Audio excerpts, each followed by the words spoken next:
کی حمد و ثنا کے بعد رسول رحمت شفیع معظم نبی محتشم حضور ختمی المرتبت صلی اللہ علیہ وآلہ وسلم کے حضور ناز میں اپنی عقیدتوں، ارادتوں اور محبتوں کا خراج پیش کرنے کے بعد عالی مرتبت صدر مجلس حاضہ حضرت قبلہ پیر صاحب زیدہ مجدہ میزبان مجلس حاضہ پیر طریقت حضرت قبلہ پیر سید فاروق شاہ صاحب سیفی زیدہ مجدہ علمہ عملہ عمرہ و شرفہ، حضرات علماء کرام، مشائخ اعظام، سامعین، حاضرین، السلام علیکم ورحمۃ اللہ وبرکاتہ۔ آپ سب کے علم میں ہے کہ آج کی منعقدہ تقریب ہمارے شاہ صاحب کے والد بزرگوار، جو کہ ایک عرصہ خدمت قرآن مجید کی سعادت سے بہرہ ور ہوئے، اللہ نے ان کو پاکیزہ نسب کے ساتھ پاکیزہ کتاب کی خدمت کی توفیق ارزانی کی، اور اپنی اولاد کو دین کی راہوں میں وقف کرنے کے بعد زندگی کا ایک طویل عرصہ بسر کرنے کے بعد اس دنیا فانی سے کوچ کر گئے۔ اللہ کروٹ کروٹ ان کو جنت کی بہاریں نصیب فرمائے۔ میں ان سے ملا نہیں ہوں، لیکن مجھے راستے میں علامہ ارشاد صاحب بتا رہے تھے کہ کتاب رحمت کے ساتھ ان کا ربط، اور ابھی حضرت بھی خطاب میں جو چند باتیں ارشاد کی، تو یہ سعادت مند لوگوں کا مقسوم ہوتا ہے۔ قرآن مجید کی نوکری، قرآن مجید کی خدمت بندوں کو اٹھا دیتی ہے اور اوج ثریا تک پہنچا دیتی ہے۔ اس کتاب سے جڑنے والا سعادت مند ہوتا ہے۔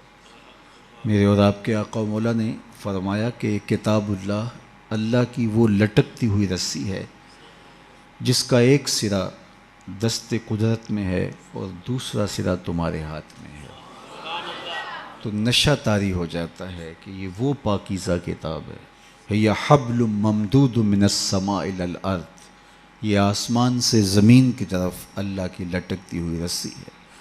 اور آقا کریم علیہ السلام نے کتاب سے جڑنے کی تلقین کرتے ہوئے ارشاد کیا، فخذوا بکتاب اللہ واستمسکوا بہ، اس کو مضبوطی سے پکڑ لو، اس سے تمسک اختیار کر لو۔ اس سے تمسک اختیار کرنا تمہیں عروج اور بانکپن عطا کرے گا۔ اس کو سرمایہ زندگی قرار دیا، اور اس کتاب سے وابستگی، دل بستگی، تعلق خاطر ہمیں زندگی کا قرینہ سکھا دیتی ہے، اور خوش نصیب لوگ اس کتاب سے وابستگی شعار زندگی رکھتے ہیں۔ تو یہ سعادت ان کے لیے کافی ہے کہ انہوں نے اپنے آپ کو قرآن مجید سے جوڑے رکھا، اور قرآن مجید کے ساتھ تو معمولی ربط بھی انسان کو حیات سرمدی عطا کر دیتا ہے، مرنے نہیں دیتا۔ مر کے بھی زندہ رہتے ہیں وہ لوگ جو قرآن سے جڑے ہوئے ہوتے ہیں۔ کسی زمانے میں سیارہ ڈائجسٹ کے اندر تقسیم ہند کی قبر کی کہانی چھپی تھی کہ قبر کھودتے کھودتے ساتھ والی قبر کھل گئی، تو لوگوں نے دیکھا کہ کفن بھی میلا نہیں ہوا۔ شوق اور جستجو کی چنگاریاں مزید روشن ہوئیں، اور ایک اینٹ گری تھی تو دوسری اینٹ خود نکال دی، تو دیکھا کہ اندر تازہ گلاب کھلے ہوئے ہیں۔ خیر قبر کو بند کیا، اور جستجو پیدا ہوئی کہ ہم دیکھیں یہ شخص تھا کون، اور اس کی نیکی معلوم کریں، تاکہ ہم بھی اس صالحیت کے ماحول میں اپنے آپ کو ڈھال کر کے یہ سعادت پا سکیں۔ تو خیر تلاش کرتے ہوئے اس کی بیوہ مل گئی جو بہت بوڑھی ہو چکی تھی، تو لوگ اس کے پاس گئے کہ تیرے شوہر کی قبر یوں کھل گئی اور ہم نے یہ منظر دیکھا، تو تم بتا سکتی ہو کہ وہ کون سا نیک عمل کرتا تھا؟ تو اس نے ذہن پہ زور دیا، کہا میرا شوہر ایک سادہ سا شخص تھا اور پڑھا لکھا بھی نہیں تھا، لیکن ہاں مجھے یاد آیا اس کا ایک عمل تھا، جب صبح کے وقت وہ مسجد میں جاتا نماز کے لیے تو لوگ قرآن کھول کے بیٹھ جاتے۔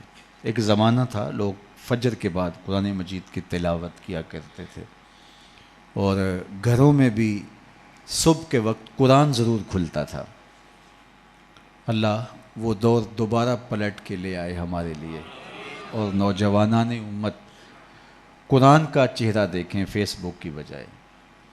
تو وہ ایک زمانہ تھا، تو جب سارے لوگ قرآن کھول کے بیٹھ جاتے تو اسے بڑی تکلیف ہوتی کہ کاش میں بھی قرآن پڑھا ہوتا، تو یہ بوجھل قدموں سے گھر پلٹتا اور طاق پہ رکھے ہوئے قرآن مجید کے نسخے کو اتارتا، کھولتا، چومتا، پڑھنا تو آتا نہیں تھا، تو ایک ایک سطر پہ انگلی پھیرتا اور کہتا مالک مجھے پتہ نہیں کیا لکھا ہے، جو لکھا ہے حق لکھا ہے۔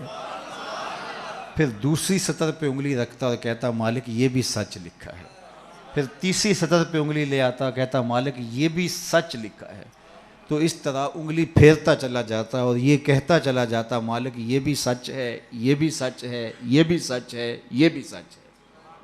تو شاید اس کی قبر میں جو چراغاں ہوا ہے، اس کی قبر میں خوشبو پھیلی ہے، گلابوں کا موسم تم نے دیکھا ہے، تو قرآن سے محبت کی اس کے سبب ہوا ہے۔ یار جو قرآن مجید کو پڑھنا بھی نہ جانتا ہو، اس کی زیارت کر کے اس اذعان اور یقین کے ساتھ انگلی رکھ کے کہے کہ یہ اللہ کا سچا کلام ہے، تو اس کی قبر میں خوشبوئیں پھیل جاتی ہیں، اور جس نے ساری زندگی قرآن کی خدمت کی ہو، اللہ اس کو کتنی رحمتوں سے نوازے گا اور کتنی کرم نوازیاں اللہ اس کا مقسوم کرے گا۔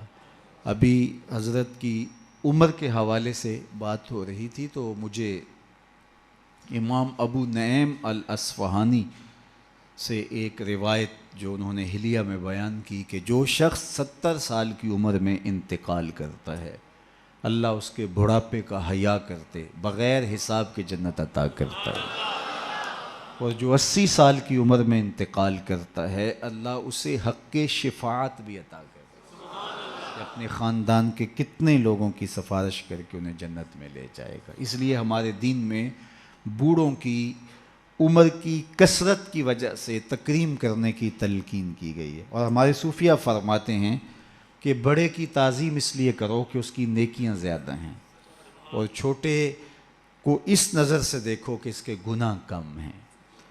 جب ہم یہ دیکھنا شروع کر دیں گے اور اس طرح سے سوچنا شروع کر دیں گے تو پھر ہمیں کسی شخص میں پاپ اور عیب دکھائی نہیں دیں گے۔ ہمارا مطمع نظر، ہمارا انداز نگاہ یہ ہے کہ ہم دوسروں کی طرف عیب کی نسبت کرتے ہیں اور سمجھتے ہیں کہ ہم دودھ کے دھلے ہوئے ہیں، جبکہ کسی کی طرف انگلی اٹھانے سے قبل یہ سوچنا چاہیے کہ باقی ساری انگلیاں اپنی طرف اٹھ رہی ہیں۔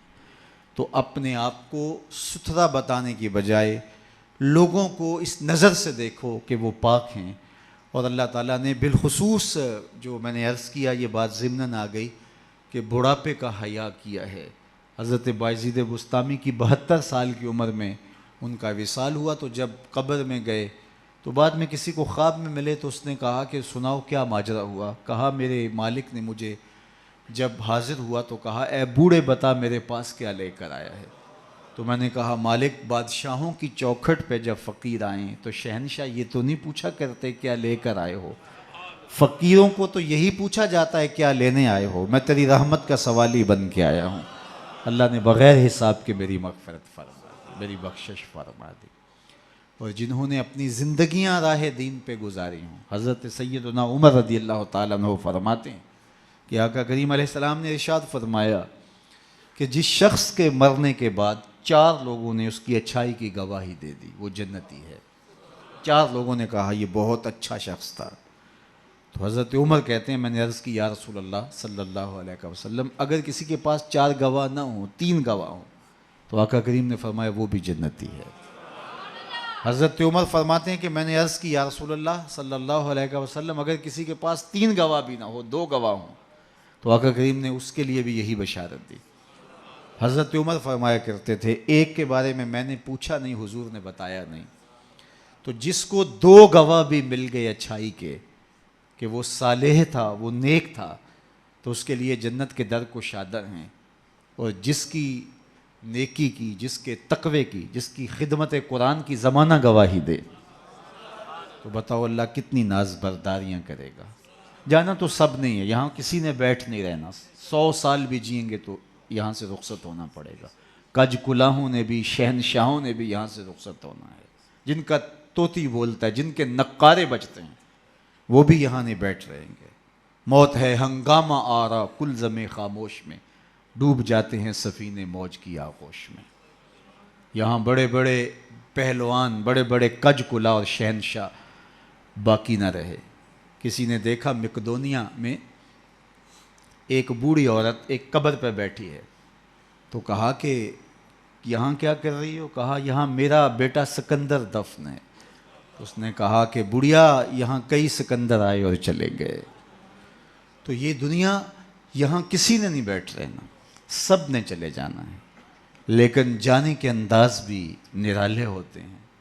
ایک وہ ہوتے ہیں کہ جب جاتے ہیں تو لوگ کہتے ہیں خس کم جہاں پاک جان چھوٹی، اور بہت بات لوگ کریں گے اور مروتاً کچھ کہیں گے بھی، تو بعض کہتے ہیں جی ساڑھے نال تے چنگائی سی۔ مطلب کیا ہے کہ وہ اچھا آدمی نہیں تھا، جیسے میرے ساتھ اس نے زیادتی نہیں کی، ہمارے ساتھ تو اچھا ہی تھا۔ تو وہ کیسا شخص ہے کہ جس کے بارے میں اچھائی کے لفظ بولنے کے لیے بھی لفظوں کو تراشنا پڑے کہ لوگ کہیں کہ یہ غلط بیانی کر رہا ہے، اور وہ کتنا خوش نصیب ہے کہ جس کی تعریف کرتے ہوئے بے جھجک لفظ بولنے سے جو ہے وہ انسان شرمندگی محسوس نہ کرے کہ اس کی زندگی اس طہارت میں، اس پاکیزگی میں، اس عفت میں بسر ہوئی کہ اس نے ساری زندگی راہ خدا میں زندگی گزاری۔ تو جاتے سبھی ہیں، لیکن کسی کا جانا سرخروئی کا جانا ہوتا ہے۔ موت کسی کے لیے بھیانک خواب ہوتا ہے، اور کسی کے لیے یہ خوشگوار اور خوبصورت انداز ہوتا ہے، وصل حبیب کا ذریعہ ہوتا ہے۔ حضرت بلال حبشی رضی اللہ تعالی عنہ کا جب وقت آخر آتا ہے تو آپ کی زوجہ آپ کے سرہانے بیٹھی تھی، جو ہی سانس ٹوٹنے لگی تو اس نے کہا واہ حسرتا ہو، ہائے افسوس میرا شوہر مجھ سے جدا ہو رہا ہے۔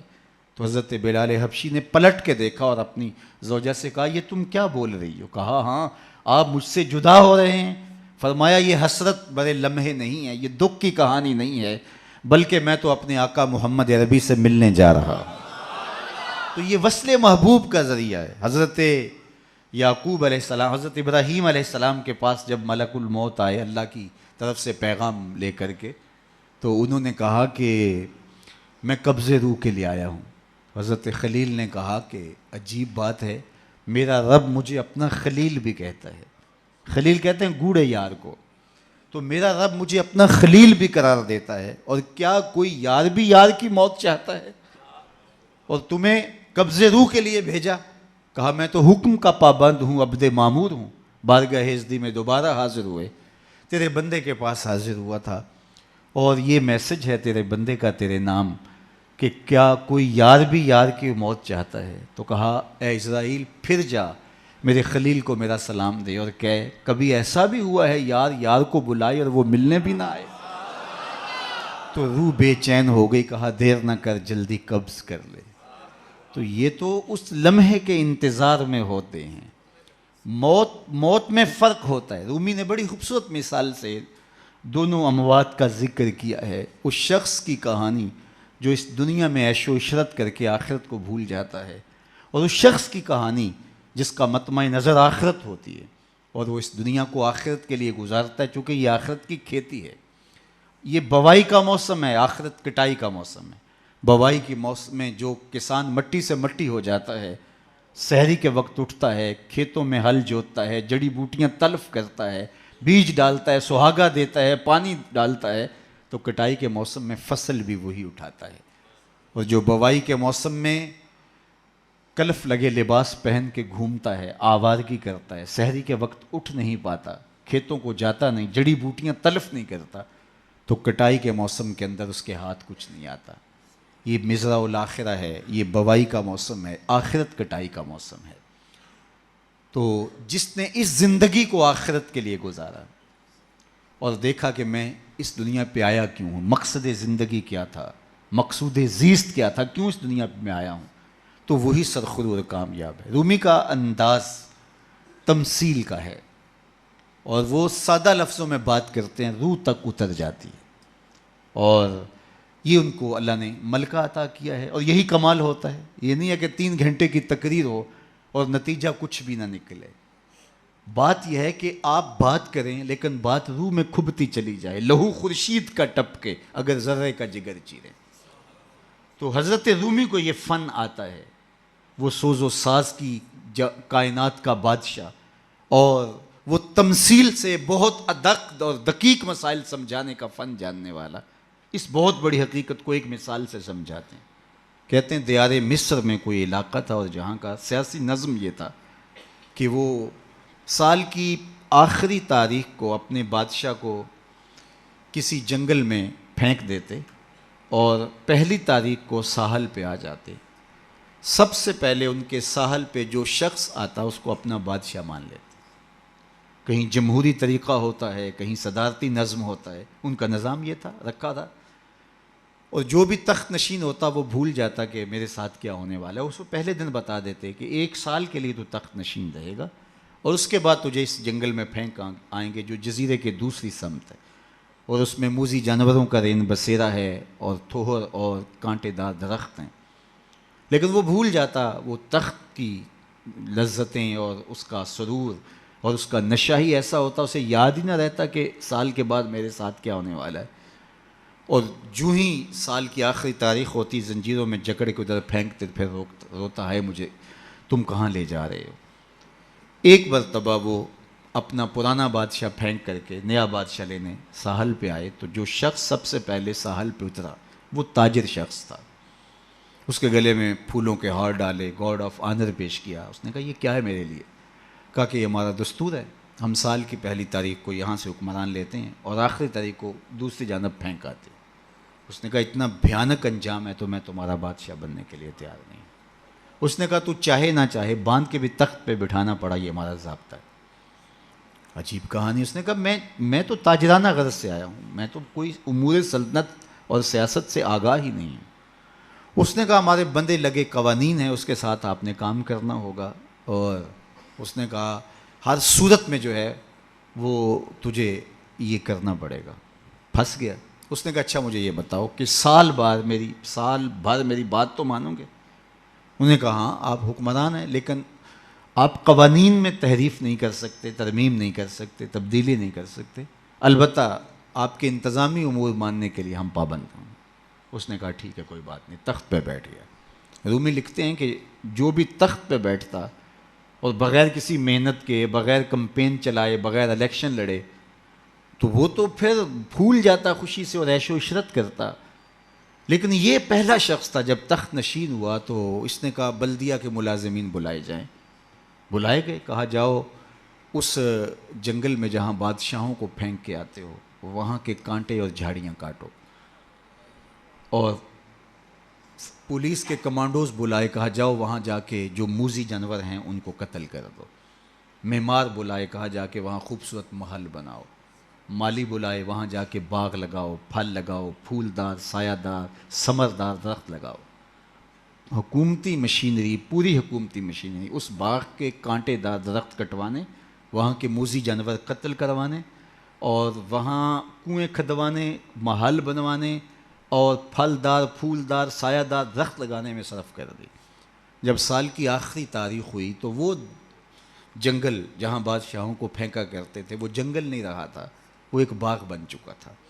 اور یہ زنجیریں لے کر آئے تو اس نے کہا مجھے زنجیریں نہ پہناؤ، میں خود چل کے جانے کے لیے تیار ہوں. اس لیے اس تخت پر بیٹھ کر کے وہ اپنے لشکر بھیج کے وہاں کے کانٹے، وہاں کے تھوہر، وہاں کے موذی جانور، وہاں کے خطرناک جانور جن کا وہاں رین بسیرا تھا ان کو کاٹتا رہا، قتل کرواتا رہا. تو اس نے کہا کہ میں خود چل کے جانے کے لیے تیار ہوں. رومی کہتے ہیں جو کافر ہے وہ دنیا کے تخت پہ جو فاسق اور بدکار ہے وہ دنیا کے تخت پہ موج کرتا ہے، اور جب وقت آخر آتا ہے تو اس کو جب زنجیروں میں جکڑ کے لے جانا چاہتے ہیں فرشتے، تو وہ کہتا ہے ہائے مجھے کدھر لے جا رہے ہو. اور بندہ مومن، بندہ صالح اس دنیا کے تخت پہ آرام سے نہیں بیٹھتا، یہاں بیٹھ کے اپنے اعمال کے لشکر بھیج بھیج کے قبر کے کیڑے مکوڑے ختم کرواتا رہتا ہے، وہاں باغ لگواتا رہتا ہے. اور پھر جب وہ اس دنیا سے رخصت ہوتا ہے تو وہ کیڑے مکوڑوں کا گھر نہیں رہتا، بلکہ روضۃ من ریاض الجنہ بن چکی ہوتی. اور وہ کہتا ہے دیر نہ کرو، مجھے جلدی لے جاؤ، میں خود چل کے جانے کے لیے تیار ہوں. ربعی بن حراش ساری زندگی ہنسے نہیں، فرماتے تھے کیا خبر میرا انجام کیا ہوگا. جب تک یہ یقین نہ ہو کہ میرا انجام کیا، اتنی دیر تک دھڑکا لگا رہے، ڈر لگا رہے. یہ مسلمان کی زندگی ہے، مومن کی زندگی ہے. ابھی ملیکہ فرماتے ہیں کہ میں 30 اصحاب رسول سے ملا ہوں، بخاری کتاب الایمان اٹھائیے، 30 اصحاب رسول سے ملا ہوں، اور ہر ایک اپنی آخرت کے بارے میں سخت فکر مند تھا. ہم تو 4 نمازیں پڑھ لیں تو ہم سمجھتے ہیں کہ ہمارے جیسا زمانے میں کوئی نہیں، اور بے نمازیوں کو حقیر جاننے لگ جاتے ہیں. 30 اصحاب سے ملاقات ہوئی ہے اور یہ ڈرتے رہتے تھے کہ میرا انجام. رنگا رنگ سہیلیاں پرن کڑے، پر پریا اس دا جانی ہے جس دا توڑ چڑے. انما الاعمال بالخواتین، اعمال کا دار و مدار حسن خاتمہ پہ ہے، جس کا اخیر ٹھیک ہو گیا. ورنہ کتنے لوگ ہیں کہ زندگی ساری اچھی، انجام بخیر نہیں ہوا. ہمارے سامنے بلعام بن باورا کی مثال موجود ہے. بنی اسرائیل کا مستجاب الدعوات ولی تھا، ہاتھ پھیلا کے دعا مانگتا تو ہاتھ منہ پہ بعد میں پھیرتا، قبولیت پہلے ہو جاتی. لیکن پھر اسی کے بارے میں قرآن نے کہا نا مَثَلُهُ كَمَثَلِ الْكَلْبِ، اس کی مثال کتے کی مثال ہے. زبان لٹک گئی، زمین چاٹتا تھا، نبی کے خلاف ہاتھ اٹھا دیے، سمجھا میں مقبول بارگاہ ہو گیا ہوں. اللہ اکبر. انجام ٹھیک نہیں ہوا. اس لیے میاں صاحب بولے پڑھنے اتے مان کرینا تے نہ آکھی میں پڑھیا، او جبار کہار صداوے متا روڑ دے وے دودھ کڑیا. جب تک انجام بخیر نہ ہو. بایزید بستامی سے ایک بڑھیا نے کہا تھا کہ میرے گدھے کی 2 مچھی ہے یا آپ کی داڑھی اچھی ہے؟ کہا فی الحال نہیں بتا سکتا، یہ تو مرنے کے بعد ہی بتا سکتا ہوں. تو جب تک انجام بخیر نہ ہو اللہ سے دعا مانگے کہ اللہ خاتمہ ایمان پہ کرے. ساری زندگی دین کی راہوں کے مسافر رہیں، اور جب سانس ٹوٹ رہی ہو محمد عربی کا کلمہ زبان پہ جاری ہو، آخری قول کلمہ طیبہ کا ہو ہمارے لبوں کے اوپر. ربی بن حراش ساری زندگی مسکرائے نہیں، فرماتے تھے کیا خبر انجام کیا ہوگا. اللہ اکبر. خیر وقت آخر تو آنا ہی تھا. تو جب آخری وقت آیا تو ان کے بھائی ربی بن حراش نے کہا جاؤ، غسال کو بلا کے کہا میرے بھائی کو غسل دو. تو وہ غسل دینے داخل ہوا تو فوراً باہر آ گیا. اتنی جلدی؟ کہا یار تیرا بھائی بڑا عجیب ہے. کہا ہوا کیا؟ کہا نحنو نغتسلہ وہو یتبسم، ہم اسے غسل دیتے ہیں اور یہ آگے سے مسکرا رہا. اقبال نے کہا تھا نا نشان مرد مومن باتو گوئم چوں مرگ آئے تبسم بر لب اوست. آ تجھے اللہ کے بندے کی نشانی بتاؤں، جب موت آتی ہے تو اس کی پیشانی پہ ندامت کا پسینہ نہیں ہوتا، اس کے لبوں پہ کامیابی کی مسکراہٹ پھیل جاتی. کہا یا تیرا بھائی بڑا عجیب ہے، نحنو نغتسلہ وہو یتبسم، ہم اسے غسل دیتے ہیں وہ آگے سے مسکراتا ہے. کہا میرے بھائی نے قسم کی تھی جب تک اچھا انجام نہیں دیکھوں گا نہیں مسکراؤں گا. پورے شہر میں شور مچ گیا، ایک بندہ مرنے کے بعد مسکرایا ہے. بعض لوگ تو بہت خوش ہوئے، بعض نے کہا یہ گھڑی ہوئی کہانیاں ہیں، یہ مریدین کا اعتقاد ہے، ان کا حسن اعتقاد ہے، کیسے ہو سکتا ہے مرنے کے بعد مسکرائے. ایک بہت بڑا ہجوم جمع ہو گیا حضرت کی زیارت کے لیے. بعض لوگ تیکھے سوال لیے، بعض محض تماشائی، بعض سیدھا سیدھا انکار کر رہے ہیں. پورا بصرہ امڈ آیا. اتنے میں انہیں غسل دے کے چارپائی پہ ڈال کے کفن بھی ڈال دیا گیا تھا. جب لوگ گھر میں داخل ہوئے تو قبل اس سے کہ وہ سوال کرتے، امام ابو نعیم نے حلیہ میں لکھا، قاضی ایاز مالکی اندلسی نے الشفاء کے اندر لکھا، اور اس کو امام سہیلی نے روض الانف میں لکھا، اور بھی بہت سارے لوگوں نے لکھا. جب لوگ داخل ہوئے اور تیکھے تیکھے سوال تھے کہ یہ پوچھیں گے، یہ بات کریں گے، کیسے مسکرائے، سچ ہے، غلط ہے، جھوٹ ہے، اور یہ چارپائی پہ ڈالے جا چکے تھے، کفن اڑا دیا گیا تھا. جب لوگ داخل ہوئے تو انہوں نے کفن ہٹایا، ہاتھ باہر نکالا اور لوگوں سے مخاطبت کرتے ہوئے کہا السلام علیکم. لوگ حیرت میں ڈوب گئے. وعلیکم السلام اتتکلم بعد الموت. عجیب بات ہے، مرنے کے بعد باتیں کر رہے ہو؟ قال نعم اتکلم بعد الموت. ہاں ہاں مرنے کے بعد باتیں کر رہا ہوں. عرش فرش تے بانگا ملیاں تے مکے پہ گیا شور. بلے شاہ سا مرنا نہ ہی تے گور پیا کوئی ہور.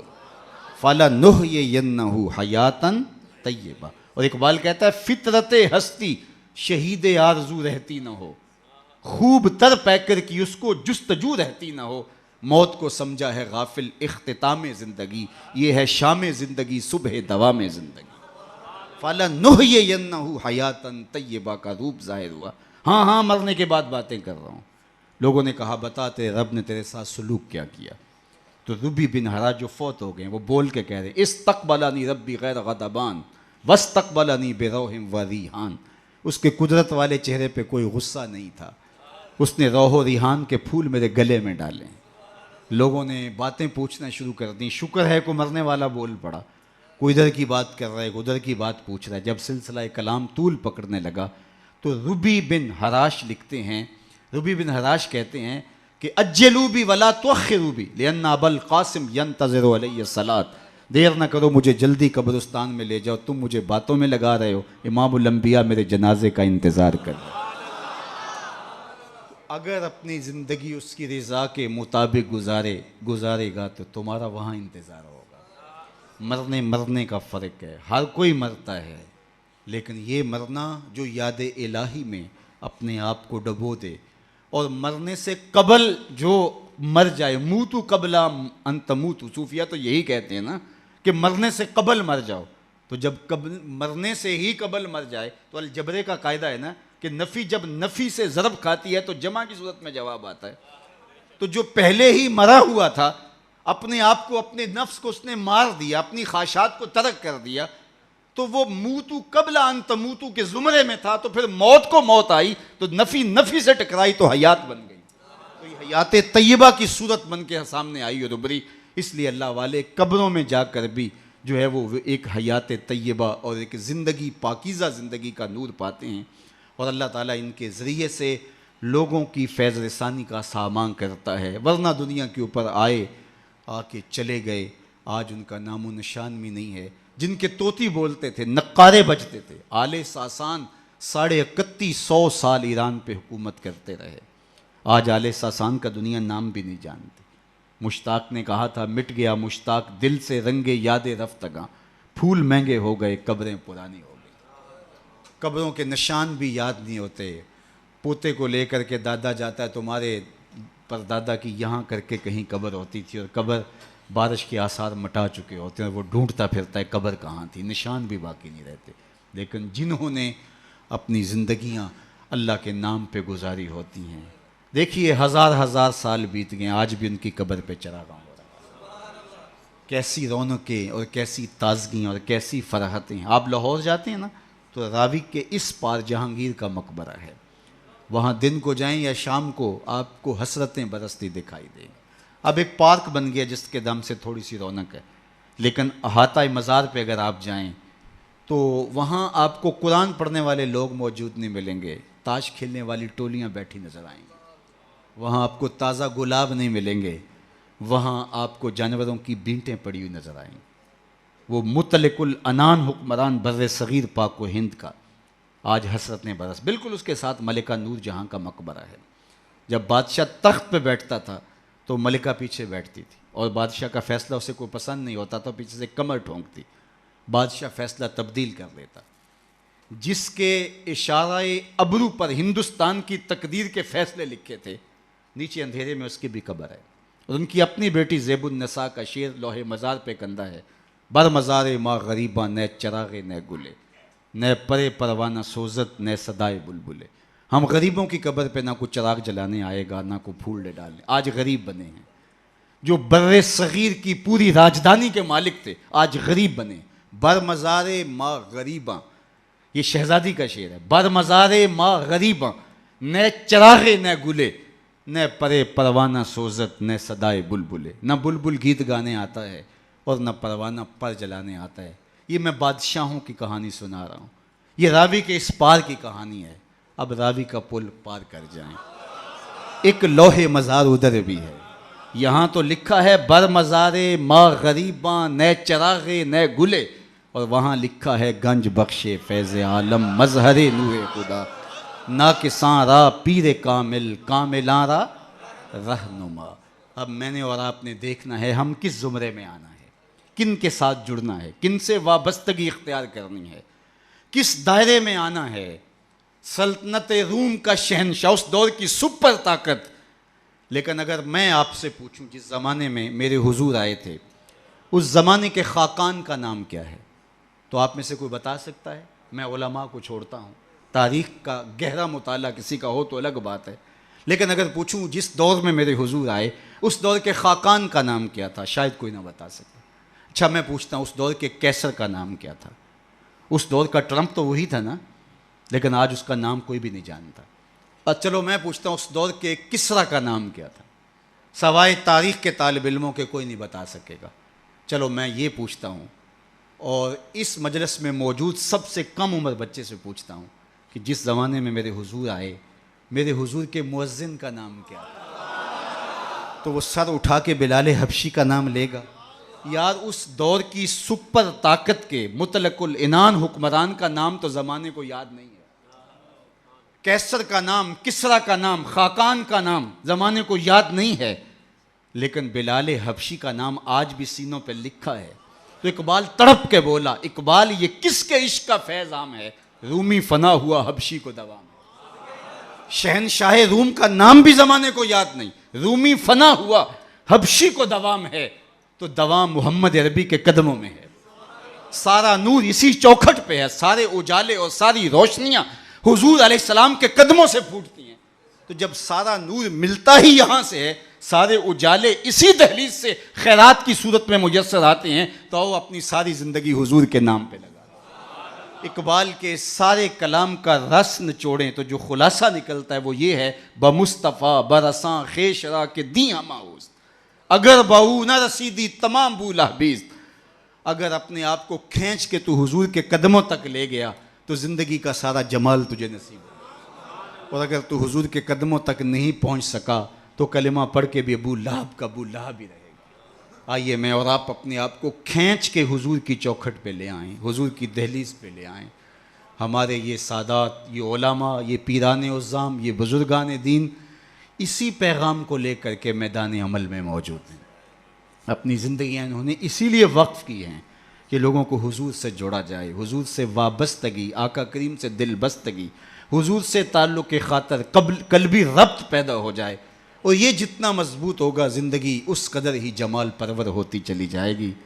اللہ جل شانہ اپنی خاص عنایات کا حظ وافر اس آستان نور پہ شامل فرمائے, اور ہمارے قبلہ شاہ صاحب زیدہ مجدہو کو, ان کے برادران کو, ان کے خاندان کے جملہ افراد کو, والد گرامی کے سائے کے اٹھ جانے سے جو کمی پیدا ہوئی, واقعہ ہوئی, اللہ اس پر انہیں توفیق صبر دے. ویسے تو والدین کی روحانیت ہمیشہ اولاد کے سر پہ رہتی ہے, اور ان کی برکتیں ہمیشہ اولاد کو نصیب ہوتی ہیں, اور اولاد اگر صالح ہو تو ماں باپ کو ان کی برکتیں جو ہے وہ نصیب ہوتی ہیں. جو 3 چیزیں چھوڑ کر جاتا ہے کوئی شخص, جو خاص طور پہ ایک حدیث میں آئی, اس میں وَوَلَدٌ صَالِحٌ يَدْعُو لَهُ, وہ اولاد ہے جو ماں باپ کے لیے دعائیں کرتی ہے. تو مجھے بتاؤ وہ والد کتنا خوش نصیب ہے جو اس مسجد کے قرب میں لیٹا ہوا ہے, کہ جن کی اولاد اور ان کے ماننے والے ان کے لیے دعاؤں کے سلسلے کو کبھی رکنے نہیں دیتے, اور کس قدر ان کے لیے محبتوں کی خوشبو اور پیار کی مہک ہے جو پھیلتی رہے گی, اور ان کی قبر میں ان کے اپنے جو ہے وہ لے جائے ہوئے اعمال اور قرآن کی محبت اور حضور سے نسبی نسبت وہ ان کے لیے کافی ہے. لیکن یہ اولاد کی طرف سے تحفہ روزانہ پھولوں کی شکل میں, گجروں کی صورت میں اور دعاؤں کی شکل میں جو ان کو پہنچتا رہے گا, تو وہ کتنے آسودہ ہوں گے, کتنے خوش ہوں گے, اور برزخ کے جہان کے اندر جو ہے وہ اپنے دوسرے لوگوں کو کس طرح فخر سے کہہ رہے ہوں گے کہ یہ آج تحفہ میری اولاد نے مجھے بھیجا, یہ صبح کو بھی بھیجا تھا, دوپہر کو بھی بھیجا ہے, شام کو بھی بھیجیں گے, اور وہ وہاں بانٹتے رہیں گے اور نور و نکھت پھیلاتے رہیں گے. اس طرح اپنی اولادوں کو نیکی کی اور صالحیت کی راہوں پہ لگاؤ کہ مرنے کے بعد تمہاری قبر میں بھی چراغاں ہو، ورنہ ایسا نہ ہو کہ تمہاری اولاد تمہارا جنازہ بھی نہ پڑھ سکے۔ میں کتنے لوگوں کو جانتا ہوں جن کی اولاد نے اپنے ماں باپ کا جنازہ نہیں پڑھا۔ آپ کہیں گے یہ بہت بد قسمتی ہے، ہم نے تو نہیں سنا۔ ایسے لوگوں کو آپ بھی جانتے ہیں۔ یہ وہ لوگ ہیں جنہیں جنازہ آتا نہیں ہے اور ساری زندگی لوگوں کے جنازوں میں رسماً کھڑے ہوتے ہیں، پھر ایک دن وہ رسم اپنے باپ اور اپنی ماں، اپنے بھائی، اپنی بیوی، اپنے بچوں کے لیے بھی ادا کرنا پڑتی ہے۔ اور مجھے بتاؤ وہ شخص کتنا بدبخت ہوگا کہ جو اپنے باپ یا اپنی ماں کے جنازے پہ کھڑا ہو اور جنازہ نہیں پڑھ پاتا، رسماً کھڑا ہے دکھلاوے کے لیے، اور وہ کتنا خوش نصیب باپ ہے جس کا جنازہ اس کا بیٹا پڑھا رہا ہے، جس کے لیے اس کا بیٹا دعائیں کر رہا ہے، اور اس کا بیٹا اس کے لیے سحری کے وقت اٹھ کے آنسو بہا کے مغفرت و بخشش اور غفران کی التجائیں اللہ کی بارگاہ میں پیش کر رہا ہے۔ تو اپنی اولادوں کو صالحیت کے سائے میں لاؤ، نیک لوگوں کی صحبت میں رکھو، پاک لوگوں کے پاس بیٹھنا اٹھنا سکھاؤ، ان کو دین کی تعلیم دلواؤ اور ان کو اچھے کردار کا حامل بناؤ تاکہ قبر میں بھی چراغاں رہے اور دنیا کے اندر بھی سکھ اور قرار اور تسکین نصیب ہو۔ اللہ اپنی خاص عنایات کا حظ وافر ہم سب کا مقسوم کرے، دنیا آخرت کی بہاریں ہم سب کا مقصود ہو۔ اقبال کے اس شعر پہ اپنی گفتگو کو ختم کرتا ہوں کہ محمد سے وفا تو نے تو ہم تیرے ہیں، یہ جہاں چیز ہے کیا لوح و قلم تیرے ہیں۔ اقبال کہتے ہیں حضور کے ہو جاؤ تو قلم بھی تمہیں دے دیں گے، تختی بھی تمہیں دے دیں گے، پھر جو لکھنا ہوا خود ہی لکھ لینا، تمہاری تقدیر کے فیصلے کہیں اور نہیں ہوں گے بلکہ خدا بندے سے خود پوچھے گا بتا تیری رضا کیا ہے۔ وآخر دعوانا حضرات محترم، یہ تھے عالمی مبلغ اسلام پیر طریقت رہبر شریعت حضور پیرزادہ محمد رضا ثاقب مصطفی صاحب، امیر اعلیٰ ادارت نسواں پاکستان گفتگو فرما رہے تھے۔ آئیے قیوم زماں، جگر گوشہ قیوم زماں، فخر اہل سنت، جان نشین قیوم زماں، حضرت علامہ مولانا صاحبزادہ پیر احمد سعید یار جان، آپ کا نورانی روحانی ایمانی خطاب ہوگا۔ تمام مریدین عقیدت مند احباب تشریف رکھیں۔ داتا کی نگری لاہور، آستان فقیر آباد شریف کی بہار، جگر گوشہ قیوم زماں، مجدد دوران حضرت علامہ مولانا صاحبزادہ پیر احمد سعید یار جان سرکار دامت برکات مسیح زیب سجادہ نشین آستان عالیہ فقیر آباد شریف، آپ کا روحانی ایمانی خطاب سماعت فرمائیں، استقبال کریں۔ نعرہ تکبیر، ہاتھ بلند کر کے نعرہ تکبیر، نعرہ رسالت، عظمت و شان مصطفیٰ، تاجدار ختم نبوت، ایسا نے بھی ہاتھوں کو بلند کر کے تاجدار ختم نبوت، تاجدار ختم نبوت،